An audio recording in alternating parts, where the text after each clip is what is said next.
Yeah, I'll react to that, sure. What the heck, guys? You missed out on our success. It was a joke, get it? Because it wasn't that good. I'm funny. Original link to the video, top of the description, right below that link to the Discord. Click on it, send you right over there. Make sure to press verify.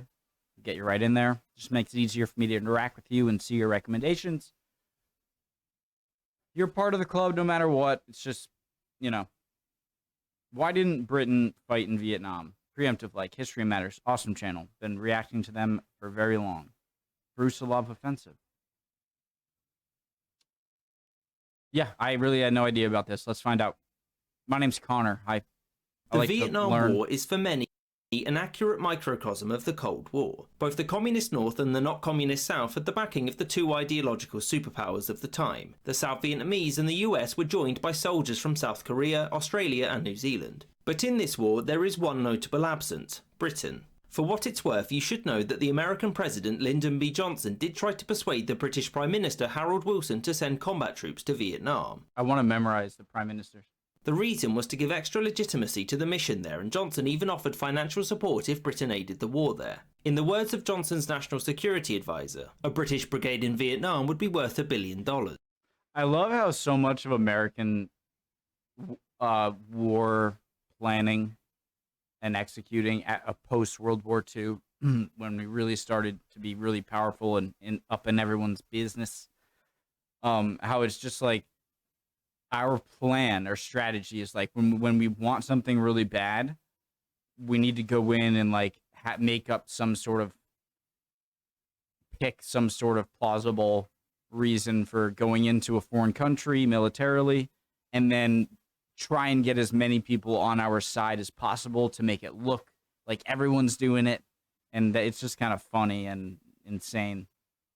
Irrespective, Prime Minister Wilson was pretty clear with his response: no. Now, you should know that this promise of economic aid would have been extremely tempting for Britain since, to put it mildly, the economy wasn't doing too well. The pound used to crash fairly reliably, and America's offer to prop it up would have been extremely beneficial to Britain's economy. Wasn't the 70s the kind of bad time for everyone? Like, wasn't the US economy wasn't great either at the time?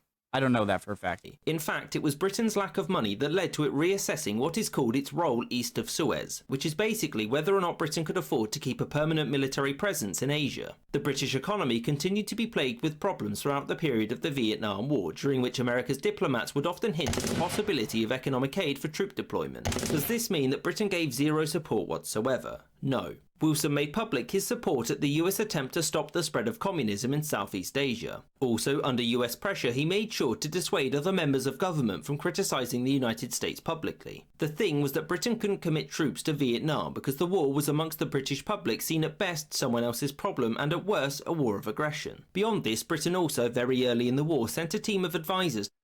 So why was America so terrified about communists? The spread of communism in Asia around the world, and Britain wasn't worried?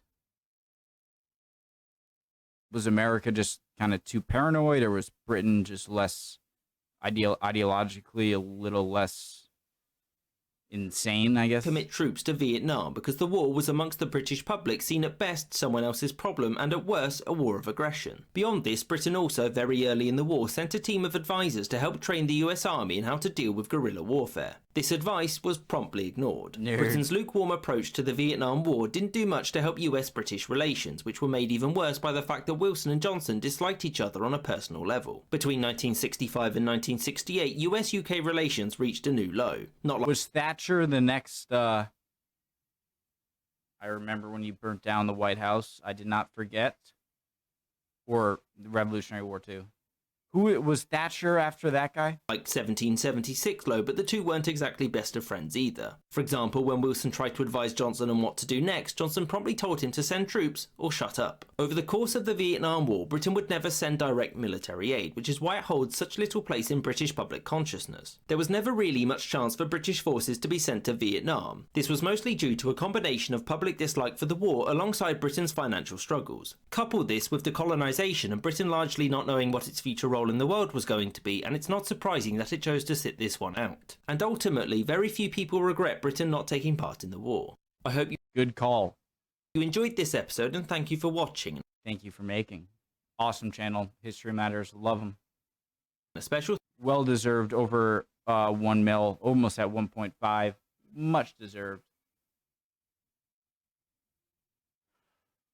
Yeah, very interesting. You guys definitely dodged a bullet there. And yeah, I mean, so they're afraid of the spread of communism. So the US, we were. I feel like whenever like the US did something good, I say we remember when we did that. But whenever the US, I'm talking about something bad that happened, I'm like, yeah, they really didn't do a good job. I only say we when it.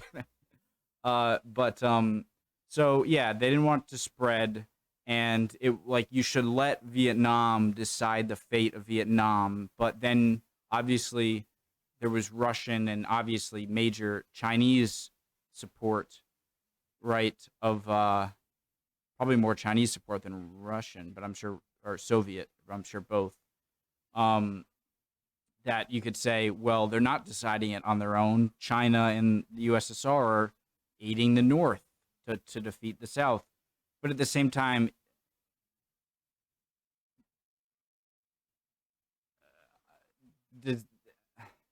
does that still warrant it? I don't know.